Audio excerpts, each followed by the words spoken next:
Hello, everybody, and welcome to another episode of Next Generation's First Generation.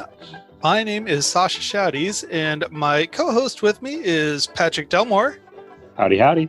And then also we have with us, who is kind of quietly in the background, we have Jem.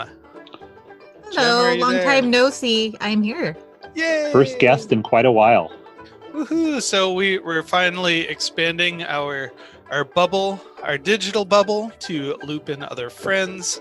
So today we are reviewing Galaxy's Child. Now, this happened in March sometime, March 11th. Originally aired 1991. So what's going on? March stuff, I guess. We got the Rites of Spring, we've got March Madness, and some other March things. So maybe go outside and take a little march. Every other year being 30 years ago, I was fine with, but for some reason I'm not fine with 1991 being 30 years ago. I don't know why that is. Growing pains. Yep. I were a wee 9-year-old, a wee lad of 9. Still really messes me up that 2051 is just as far away as 1991 was. Oh my goodness. That's not right. And my mother would turn 102 if she were alive then. We old. Yeah. It's happening. I can't say I'm a kid anymore. Yet I still think there's some people out there who are older than me that I call grown-ups. So figure that one out. So today is the 90th episode. I don't know if you're aware of this or not. So we've got 90 of these things under our freaking belt, Patrick. Yep. We got the bandwidth. So if we wanted to cover every piece of Star Trek main media, we would still have 711 episodes to go. Oh my goodness. Well, let's just take it one show at a time, I guess. Yep. So today, Galaxy's Child, what we're going to ask you to do is please sync up your viewing devices. I'm going to give you the countdown, and you are welcome to listen along, or if you want to just do the listen while you're commuting, mowing the lawn, or baking a cake. Here we go. 5, 4, 3, 2, and go. And we get a CGI view of the Enterprise, which is not unusual because this is a CGI-ish episode. Scientific equipment for transport to a Federation. I am just thinking about 30 years ago, March 1991. I was still in Pennsylvania, and we were just getting. Oh no, I was in Fort Lewis. I was at the guest house. And we were looking around, trying to find a house, getting ready to move. And I do remember there being a lot of Star Trek during that time, because we moved into our house, well, my parents' house right now, on April Fool's Day of 1991. Wow. Oh. You know, we've got something interesting here. Picard has just revealed to Geordi that Leah Brahms is coming to the Enterprise, and his reaction was not a professional one, almost like seeing an old girlfriend was his response. He couldn't believe that she was coming to the ship. Yeah. Previously on Star Trek The Next Generation, to catch up our audience and to catch up Jem, the Enterprise was caught in a booby trap, and Geordi had to mess with the engines to fix it. So he created a computer simulation of the designer of the Enterprise's engines, Leah Brahms, who, as the simulation went along, started to compliment Geordi physically and play with his hair and kiss with him and kiss him. Ooh la la! Yeah. So now he's gonna meet her in person, and Guinan is going to pop his bubble as gently as she possibly can by saying, "Yeah, you never met this person. You had a." And let's be blunt here. I'm going to steal this from The Greatest Generation. Geordi has a sex doll of this woman on the holodeck. Oh dear. Yeah, but that's like what after he met her, though, like no, after he's never met her. Well, I mean, after he heard her, so he made a sex doll of her. Yes, it is a computer simulation that he had romance with. So for all intents and purposes, it is a sex doll based on a real person. who he is about to meet. That is hilarious. I'm glad Yep. for the update, though, because my first question was going to be, have we met this person yet? Nope. We've seen her. The actress has been on the show playing her computer-generated visage. Got it. So his false narrative is that he thinks he already knows who she is, and this will be a slam dunk. Like, he's going to meet her, she's going to fall in love with him, and he's coming in with romantic expectations that finally it's going to happen. That's a lie. He just said, I'm not expecting anything romantic. Oh, man. Yeah, this is where Guinan could have really punctured his bubble, because she would have been Guinan. I'm not Guinan. Troy could have just punctured his bubble. Here's April Grace again as the transporter tech. But Troy could have just said, when he said, "I'm not expecting anything," Troy could have just said, "You and I both know that's not true." So basically, this is online dating before online dating. So not even that, because. Oh, go ahead, Jem. Is she an actual person, or is she like this woman here? Yes. Okay, so it's not just the computer; it is an actual person. Got it. Right. It would be like if, with the exception of one scene, this lady is the actual person all the way through. Yeah. What he did was he uploaded her personnel file and all of her notes on the engine into the computer, and then let the computer kind of turn it into a romantic thing. So extensive. Go ahead. They didn't have a meet cute. It was a. He said yes, or he said hi, all Twitter paid it, and she totally just blew him off. Yeah. Yep. And she kind of plays cold. I think a little bit more than the situation demands, but she's obviously, just here for business. She doesn't want to have to engage with anyone or be friends, really. So, boy, 90 episodes, Patrick. Did they ever... What was the max number of episodes? 270, something like that? For any season? No, I think Next Generation has 126. 126. Well, nothing a quick Google search can't take care of. You think I'd know this watching the show? How many Mandalorian episodes are there? That's terrible. That's the first thing that comes up in Google. Yep, Star Wars is kicking Star Trek's butt right now. Not really. 2 different platforms. Yeah. Dun dun dun dun. 178. Oh, okay. I was wrong. So we are halfway, more or less. Yeah. Oh, so she's walking through and kind of asking why all your special modifications aren't to spec. And this woman, this is a woman who wrote the specifications on the Enterprise. Yep. And there's been other chief engineers before Geordi who possibly did meet her. The gentleman that was the first chief engineer, who I think his name was Singh, Singh. Yeah, the Indian guy. May have actually met Leah Brahms before the Enterprise launched, but yeah, she and Geordi have never met. So here's a big professional argument occurring between Dr. Brahms and Geordi, is that, well, you don't know what it's like out here in the wilderness, where we're encountering strange phenomena all the time, when you're just sitting here at the starbase drawing up whatever, and you can't anticipate these needs. So this is why we make these modifications. So she's a little pissed and he's a little pissed. They're both kind of defensive. And here is the B plot, which the episode is named after, Galaxy's Child. They discovered an anomaly out in space, so Riker's like, yeah, let's check it out.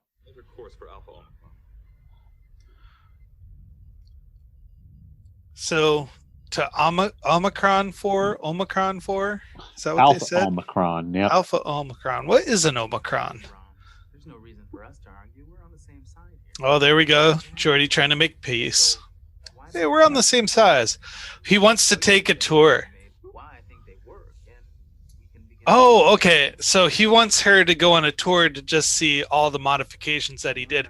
The first question that I had, and I asked this when I was a kid, was when you make modifications to the Enterprise, I'm sure they would check in with Starfleet and let them know everything that they did.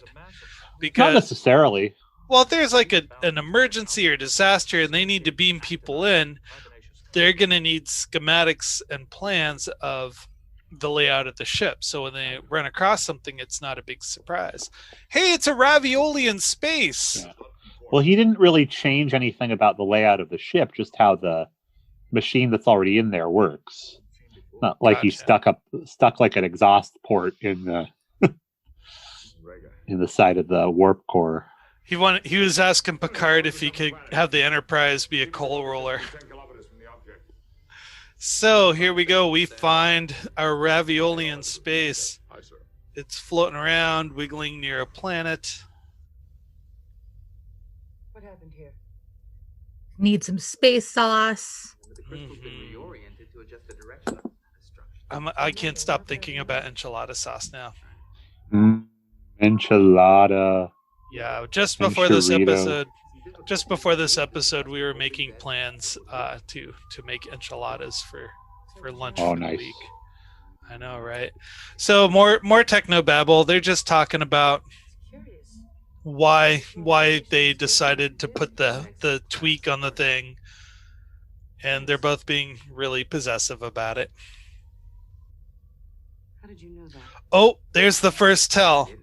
So Geordi used some personal information about her in an offhand conversation, and she's a little defensive, like, hey, how the heck did you know about that? So now Geordi's kind of being put on check that, he really shouldn't marry the two worlds together. Her personnel record is public knowledge. He could have checked it, and he could have said that, but he was coy about it with her, which is not okay. So now she definitely feels like she's being gaslit and has to. How we might best go about that? Maybe you can get to know each other. Hi, and I'm just Facebook stalking you. No big deal. Yeah. Yeah. I mean, would you want someone to say, so I pulled I'm glad that you're coming. I pulled your supervisory file just to see what you're all about. But he has access to that. Yeah, that's not a violation. Is that right? What he really did do is a violation. But if he just said, yeah, I studied your personnel file before you came on the ship. So now he's that's invited. Fair.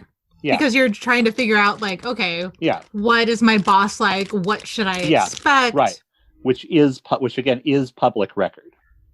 However, the radiated output. But what he in fact did was he had totally unauthorized access to an image of her body. However, the sensor data gathered. There was something else though that was probably not on the supervisor file about her liking funguli. Yeah, I think it's Fungili. She's good. It might have been. They might. So if the people that made the Enterprise are like celebrities, they might have been interviewed in like casual magazines, like whatever the version of People or that they have now in the future is. So they might ask her what her favorite food is, and he could have incorporated that into the computer program. So again, not something that would necessarily be a secret.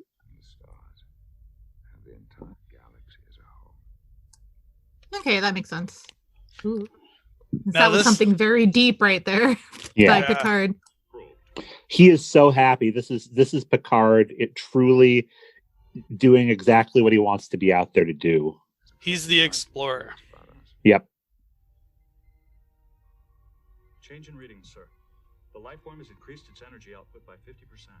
It is moving toward So basically they got too close to a space cow, and the cow's defending themselves against the Enterprise. Because it's a pregnant space cow. Mm-hmm. Oh, spoiler. Oh wait, did I Yep. know that already? No, sorry, Jim. No, it's okay. Now it's clearly the model of the Enterprise and not the CGI Enterprise. Hey, I like what everything's Picard shit. said about them, that they have the right to be curious about us. No effect, Captain. Reverse power, full impulse. So they're trying to get out of there to back off, and the space cow is not doing anything. He's calling red alert now. Wait a minute. Prepare to initiate warp drive. Sorry, Captain, there's too much interference to form a warp field. Warning. Radiation. So for technical reasons, they can't leave. They're being cornered by space cow, which eventually they're going to shoot this thing. Oh, it's radiation. That's the problem. So the space cow can't hurt the ship, but he can change the environment. She can change the environment and creates all that radiation. So they fire on the space cow and it dies.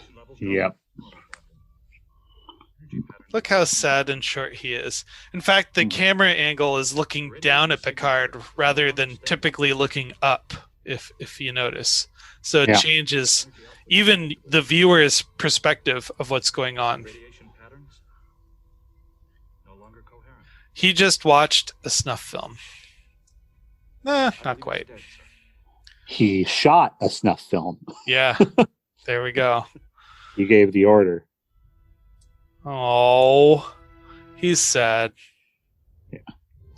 Sad Great Picard. CGI though. They did have a plaster model for this, but then later, they digitized it for sure.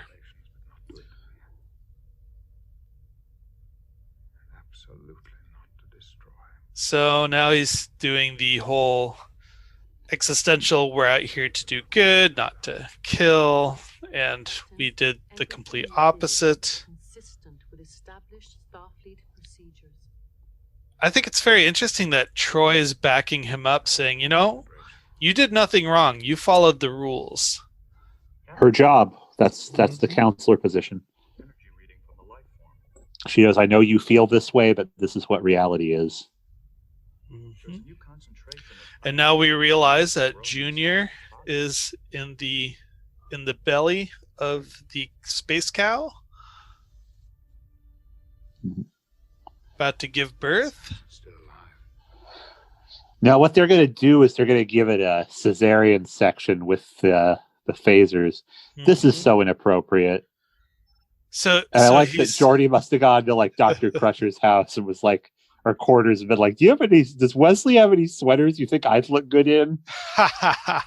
Yeah, I can see that. If this was a Wesley story, I would be way more okay with it than it being Geordi, than it being a guy in his mid-30s. If it was So- about a teen... Go I ahead, was Jem. gonna ask, why isn't Crusher doing the cesarean section? She's gonna. Oh, okay. They have their magic meeting room about it and then take care of it. But I was going to say on Voyager, they would have just gone in and dug the baby out. Like, let's find whatever this creature has for a birth canal and get in there with our spacesuits. Oh my gosh. Oh. Oh. So what's going on here is that Geordi is actually having a conversation with the computer, explaining why you need to have mood lighting and what kind of music you need for a date. And it really highlights that he is more comfortable engaging with the computer than he is with people. Yep. And here's what's messed up is the computer is the brain of his holodeck sex doll. Ooh. Yeah, that's Oh. right. She shows up and she's still wearing the clothes she was wearing at work. And she's like, Uniforms are so formal. yeah. Which She's is funny okay. because everybody wears their uniform for just about everything.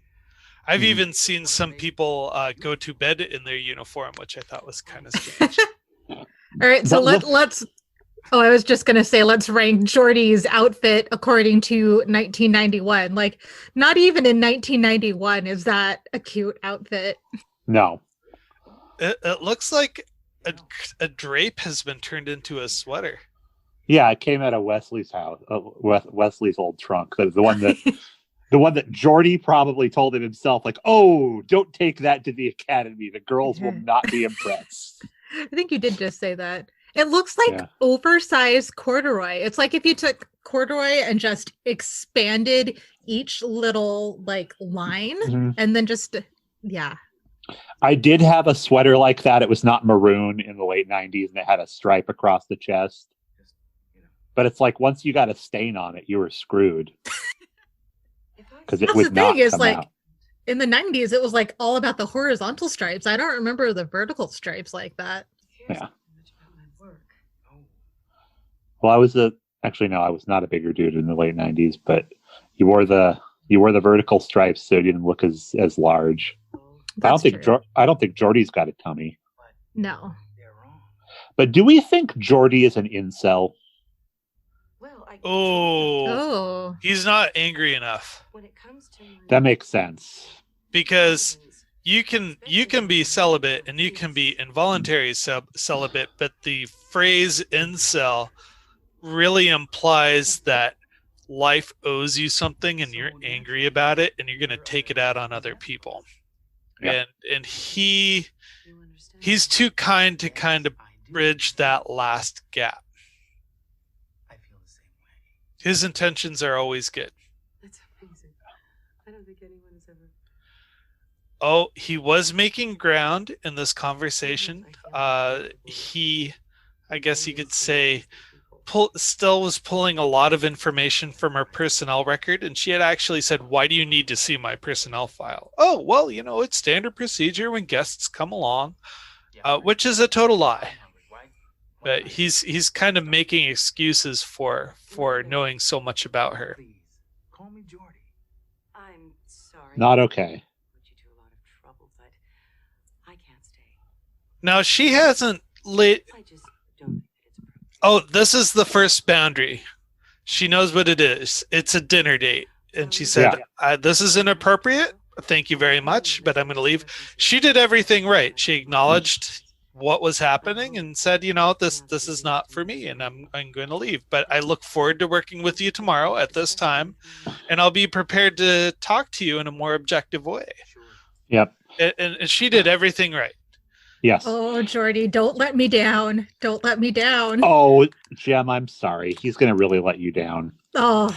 And he doesn't consider what it would mean for she's a somewhat famous person.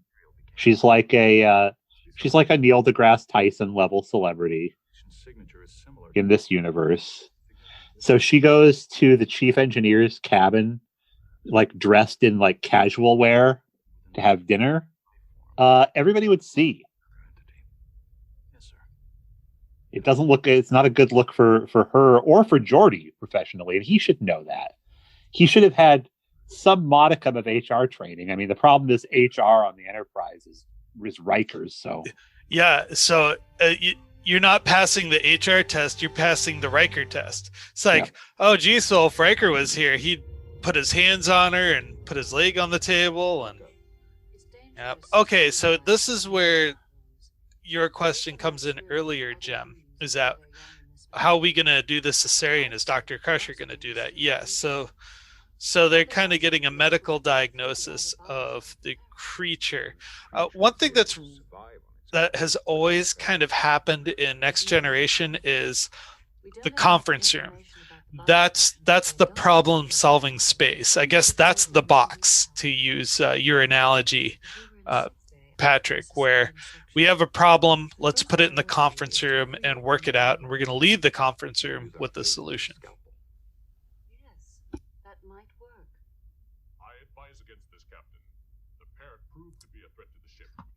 How did they even know that it was pregnant? So they're birthing a ship? Is that what's going on?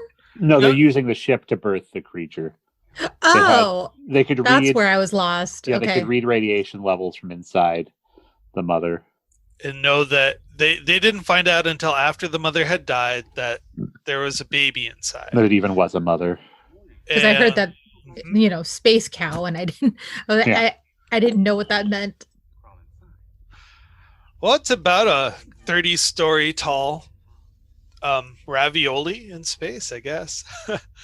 So they're going to, interesting thing about this shot, I'll talk about it in a second.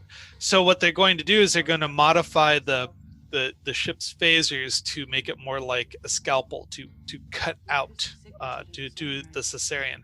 So for continuity's sake, this right here, the Jeffries tube, is pretty much what the Jeffries tube is going to look like for the rest of the show. So before, they're not in a Jeffries tube. Oh, yes, they are. No, they're in a specific. They're inside the engine of the Enterprise in a specific part of it. That's why they're not. That's why they had to put on the clothes that they're wearing.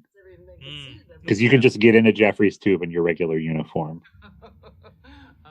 Dr. Noob, writing is not one of my strong suits. The Jeffries tubes run throughout the whole ship. This is specifically with the engine. Maybe we could collaborate. Writing is one of your strong points. So he's still pushing the whole let's work together thing, and you can see the look on her face like, I'm done with this. Yeah. Since I came on board, there seems to be something a little peculiar about her. She seems really familiar, Susan Gibney. She's in a bunch of stuff. Is she? Yeah.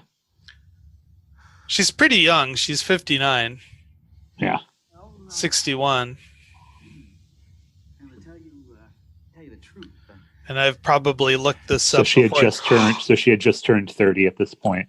Geordi is 35, 36. So still appropriate. And she was in the 2008 remake of Knight Rider, by the way. Oh, nice. I thought she looked familiar.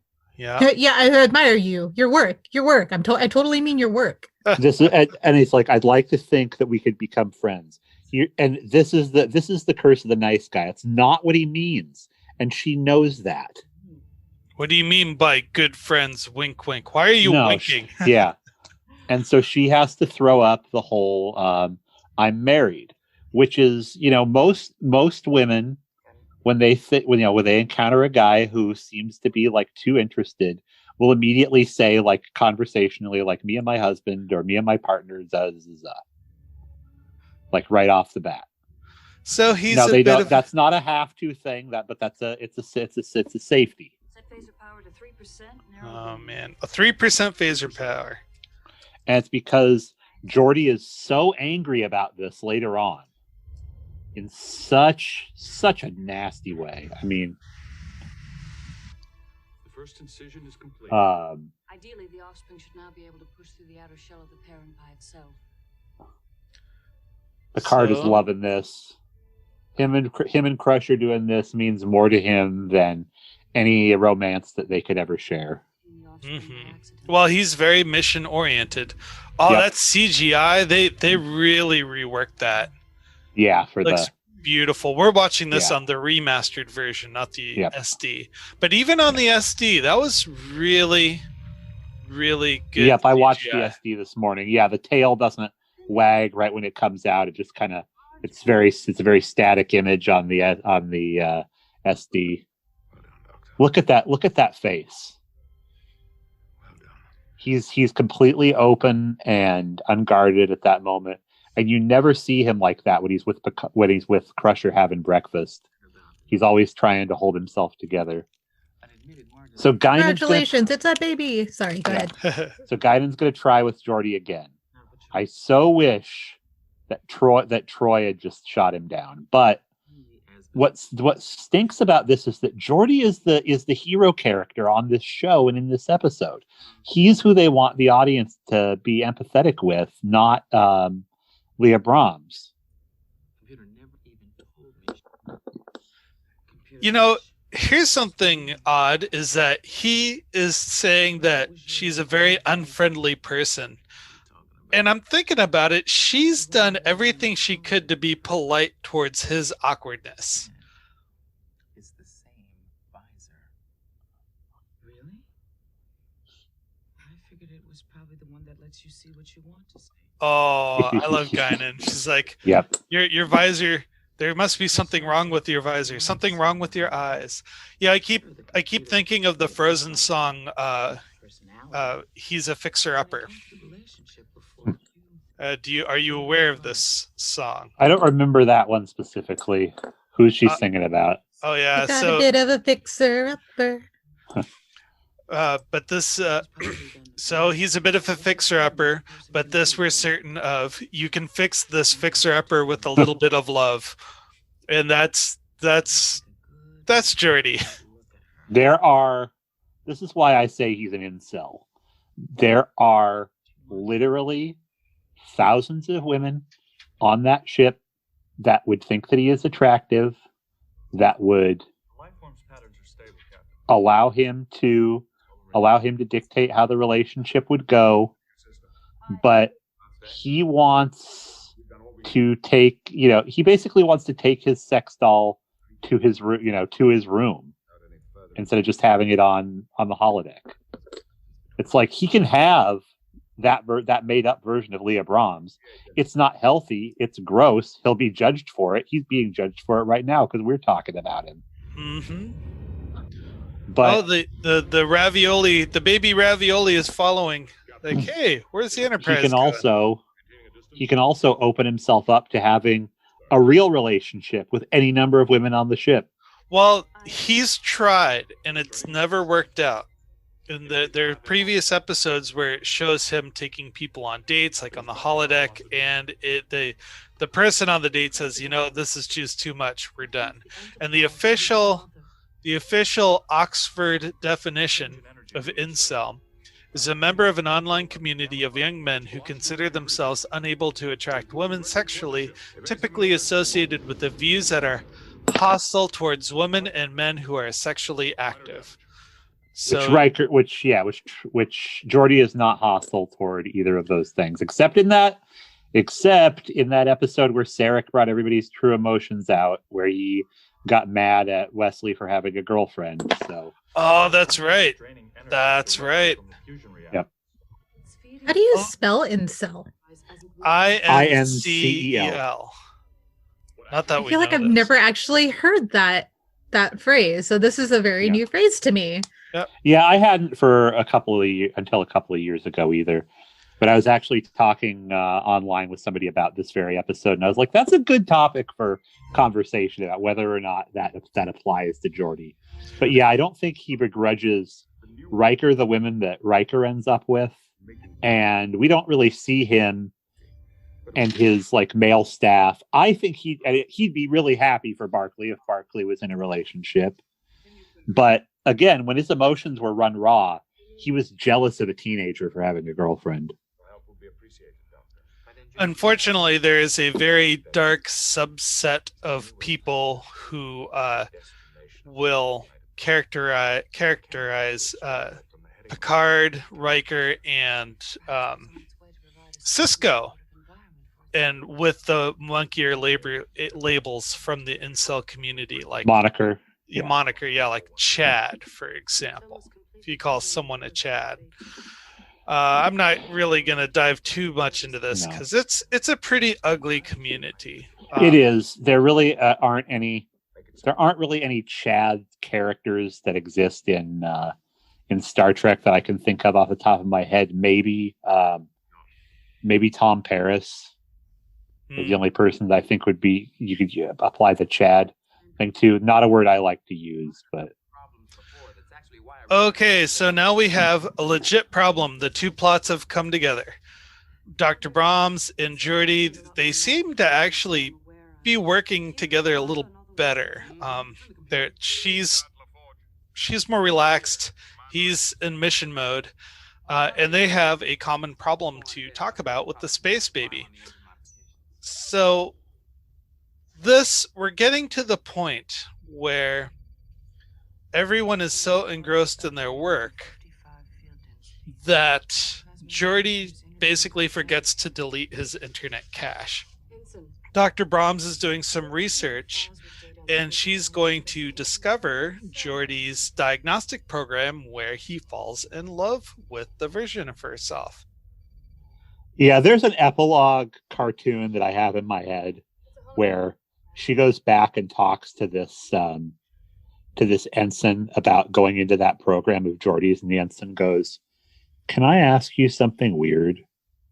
Was there like a person inside that program?"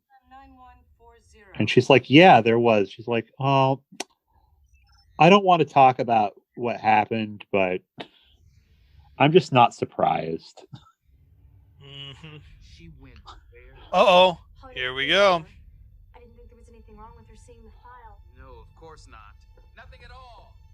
Oh, now his response is pretty acceptable. You know, just like, shoot, my thing's about to get found out. It's me. Now here's Dr. Brahms watching the holodeck version of herself. Now, I understand. No, you don't. It's not the way. I'm glad she's angry and not afraid. Hold up a replay of the Yeah. file. I was all ready to compliment you again, Commander, for constructing a program which contained the prototype engine, so that you would always have a baseline reference. Oh, it's interesting. The holodeck version of herself looks a little smeared. Yeah. I wonder if they altered that in the HD version just so you knew what was going on. It was a paused know. program. I just watched the SD, but I wasn't looking at it as that close. I mean, it's just one Like that happened. It was a front layering. Oh, I can tell. Every time you touch It's kind of neat. You can see the body double just trying very hard to stand still in the over Yeah. the head Yeah, because shot the shot where you see Leah's face is How many it's just an overlay, and then the shot where you see it from the back, it's two people standing next to one another. for every mood? All right, look. Ever since you came on board, you've been. Oh, this is where Geordi goes wrong. He's redirecting the conversation, making it about her, and he's cornering her, Yep. and he's shaming her, to get along with you. and the whole Oh, and her thing is that you made something creepy about me, and that's not okay. so much gaslighting. So much gaslighting. It's really, really messed up. Whew. And thankfully she's smart enough not to fall for it. And I want to believe that this isn't who Geordi is. He's a better guy, because we want to believe, because I've talked about this. Like, we want to believe that Geordi and LeVar Burton are like almost the same person, but the same person I was talking to about whether or not he's an incel. He went on Next Generation, or he went on Greatest Generation, and talked about that it was complete. The stuff they did with him and women on the show was bullshit, and he really hated it. Yeah, I believe it. I hate that. I mean, it's a very realistic reaction where he's like, "I offered you friendship," because that is very much the reaction of people who have been like hardcore friend zoned, and I offered you friendship, yes, but that you didn't want just friendship, and that's the annoying part of it. Yep. And it's like, I don't know, it just. And I would have been more okay if they had Wesley say those words and not Geordi, not a man in his mid-30s, right? And that's a teenager. We were talking about how we have this image of LeVar Burton, and even of Geordi, just of what I know of Geordi, this just seems to be very out of character for him, at least from what I know of him. And I wonder what LeVar Burton thought of reacting that way, and if he thought it was in line with his character or not. Well, it was in line with the early 90s. The typical male, like, it was socially appropriate to get after somebody for rejecting you. Nowadays, is Geordi actually human? Is he? Yeah. Oh, I didn't know that. I thought I thought he was not human. Yeah, he's a human from Earth. Okay. So nowadays, when you're rejected by somebody, it's not appropriate to publicly lash out at them and shame them, because it never was. It was just accepted socially to do so. Yeah, and that's what I mean. Like today, that's just like this is not about me. This is about you and your reaction to me. So And I should amend my statement about it would be one thing if Wesley did it. People learn things at different speeds, and I hope Geordi learned a lesson in this episode about acting like that. On screen.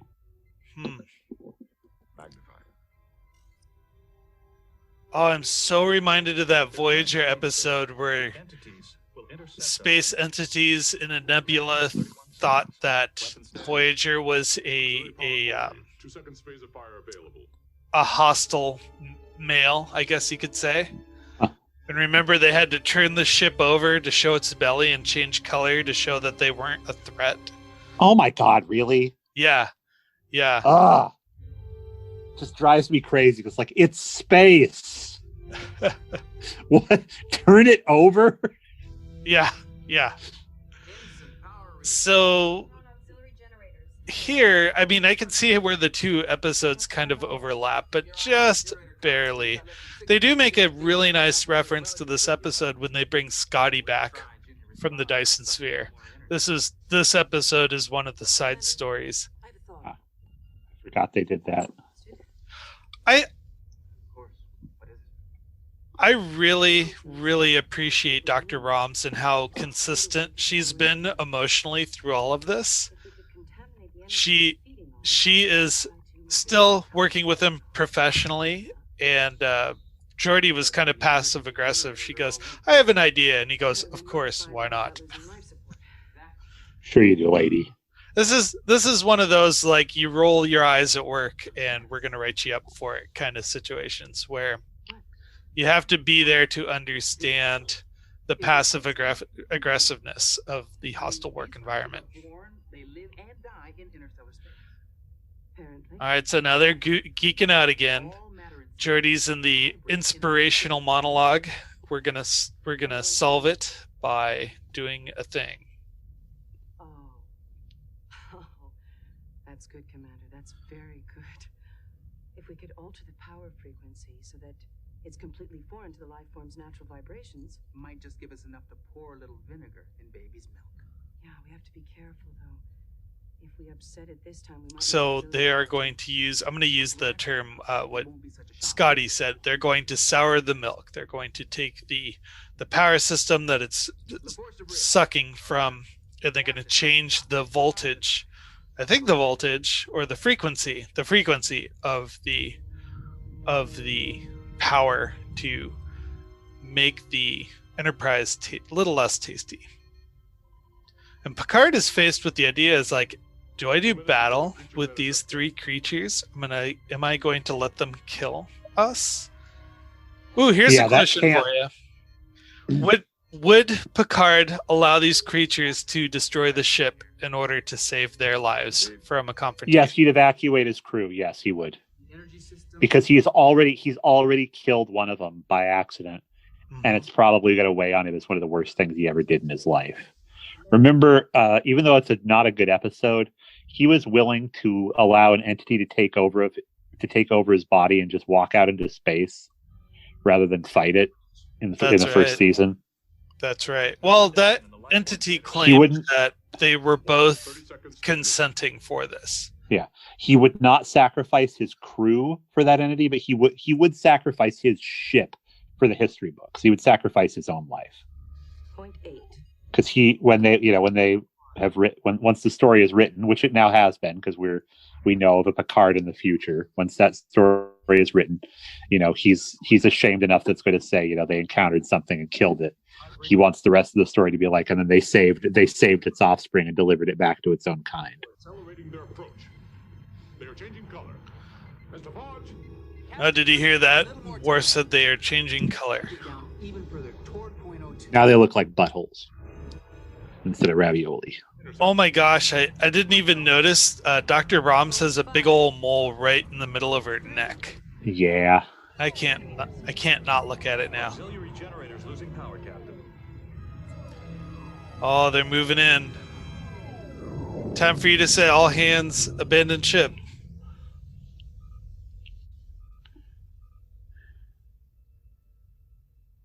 The entity has disengaged, sir.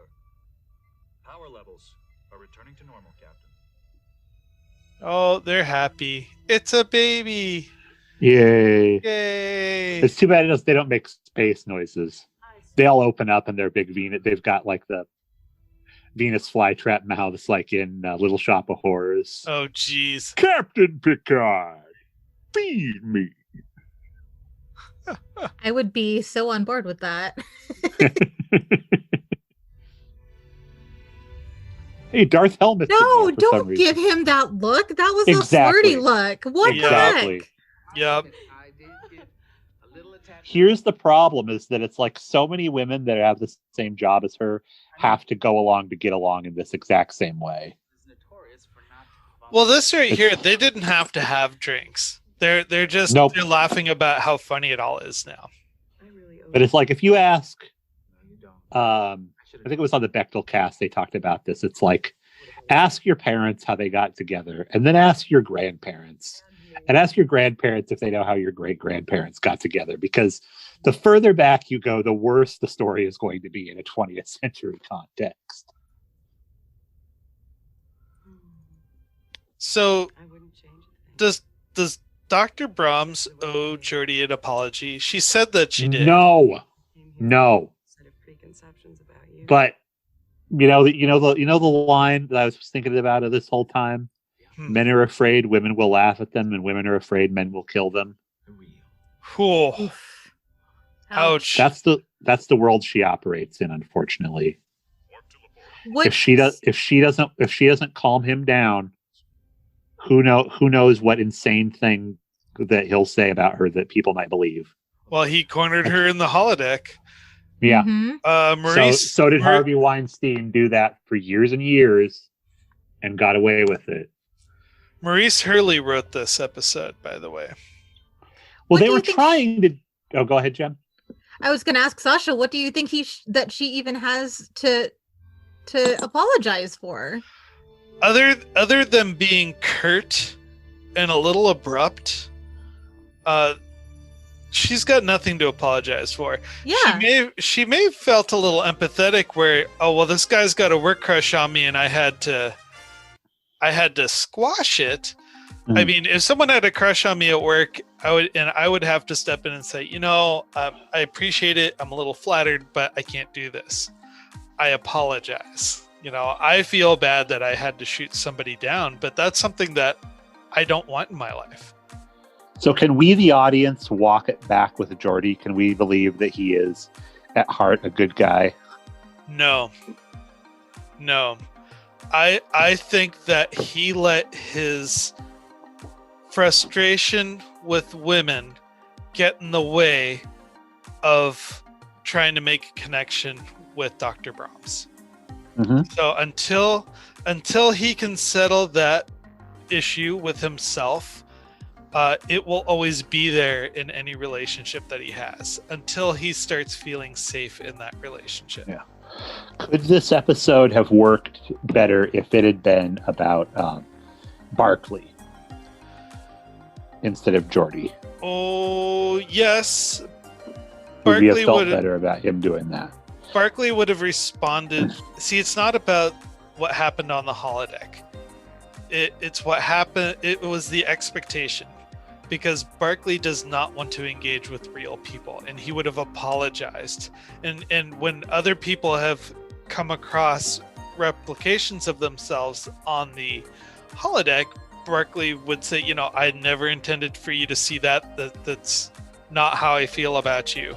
Mm-hmm. It was just for my own personal enjoyment to get away. You're a jerk, and I needed to take that out somewhere else. So that's why I created you, Will Riker, on the holodeck.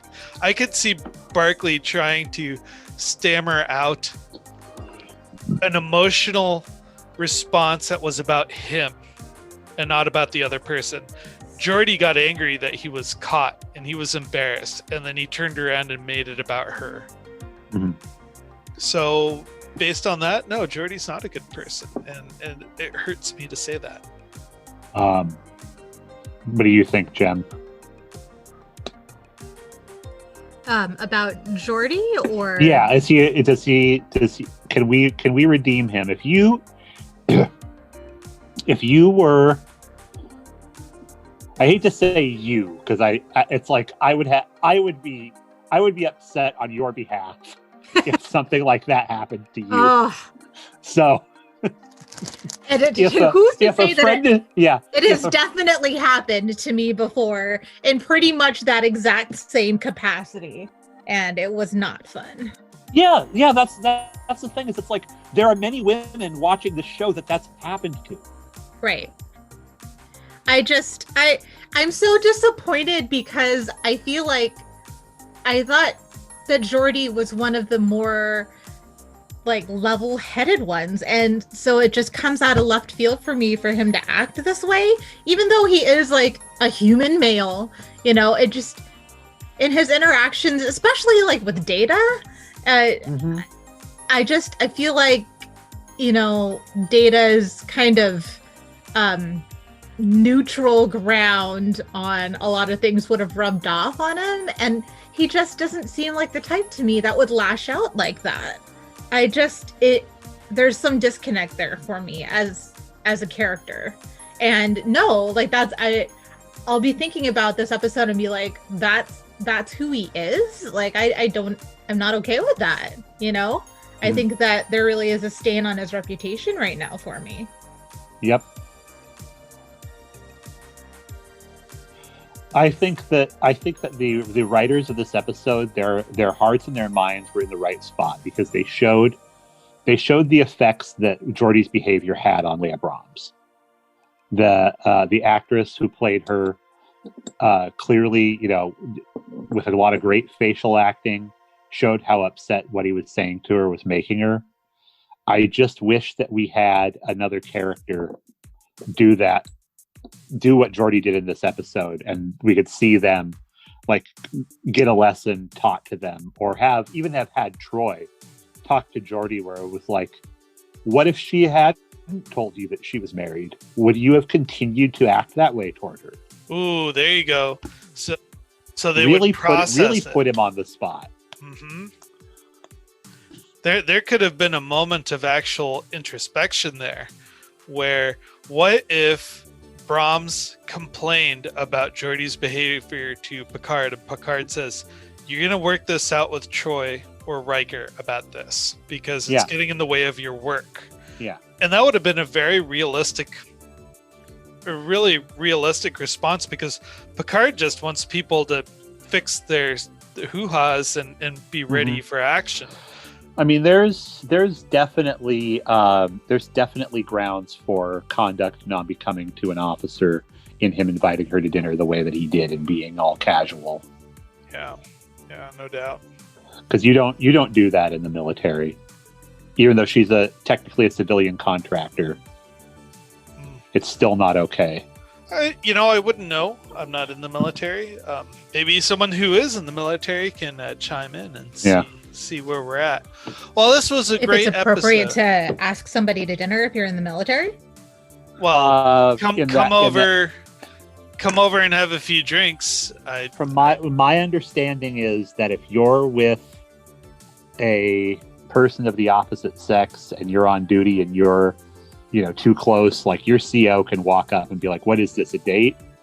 That is correct. But and that's, I hate to say this, but that's why for a really long time, there was there still is such isms in the military, because they didn't want him to date and they didn't want to form relations that way. So, but I don't know, like, I think it's a lot like any other work environment where, if you're the boss, you can't date your superior. Yeah. But you hear of a lot of like military hookups all the time where they're pretty much the same level, so it's fine. But you're gonna get a lot of you're gonna get made fun of a lot, but But also Picard Picard knew about the sex doll. He saw it, and he was pissed at Geordi about it. And so he brings him into his office, and he's like, "Hey, guess what? The real one's coming. You want to go down to the transporter pad? It'll be like Geordi. It'll be like Geordi and the real girl. I'll even put O'Brien somewhere else. Leave I want to go back. There. I want to go back and look at that original episode. I don't think anybody knew about Dr. Brahms except... No, Picard did. Did he? I know that... Picard walked in on it. Huh. Oh, okay. That's what it was. All right. Maybe he was Guinan in on that conversation too? No, Geordi just told Guinan about it at the beginning of the episode. Like, I had this, computer generated, and she did her best to be like, Geordi, that's a little bit gross. That maybe don't hang out and talk about that like in public, like social faux pas. All right. Well, our next episode, it's a Night Terrors. The one moon, two circles floating. Oh, it's that one. Eyes in the dark. Oh, okay. Okay. Well, that's one to get through. Well, before we move on, did we rate this episode? No. Yeah, we got to rate this episode. So, pregnant space cows. I would probably only give this about 2 pregnant space cows. I like the idea. It's very good sci-fi to have life forms in space and trying to navigate all of that. I won't shy down because it's such a novel concept. As for the whole workplace romance thing, we could have done this episode without it. I didn't need to know. I don't think they did Geordi a service, the character Geordi, any service by doing this, because he's much more mature than this. So yeah, I give it 2. Jem? It's funny because I was so caught up in this whole like Geordi Brahms thing that I couldn't even concentrate on the B plot. Like I barely even know what was going on with the B plot. Like I feel like I even have to even watch it over to figure out what the B plot even was. I wasn't paying attention to that. But all of that being said, I was not a fan, and I'm disappointed that now like there's that stain on Geordi's character for me, like forever. And so in that case, I would say I would give it 1 really hideous extreme corduroy shirt. Ooh. I'm gonna surprise you all. I'm gonna give it 3.5, and here's why. Because you could, in theory, teach a young man by showing this episode and say, what do you think about how Geordi acted in this? That is a good Let's point. have a conversation about that. So it's a teaching moment for the viewer. Yes. That's a really good point. Huh. Okay. Intercept them when they're young. You know what? I think I would change my score based on just what you said. Very Same. done. You have Well done, convinced man. me. Mm-hmm. I will up it to a 2. Nice. Okay, well, with that, I think we can put this one in the can. Thank you, everybody, for listening. If you want to chime in, we have a website. Or not a website. Well, we do have a website. We have an email address. It's called nextgenfirstgenpod@gmail.com, I believe. Yep. And then we also have, find us out on Libsyn, Apple, Facebook, Next Generation's First Generation, and all that great stuff.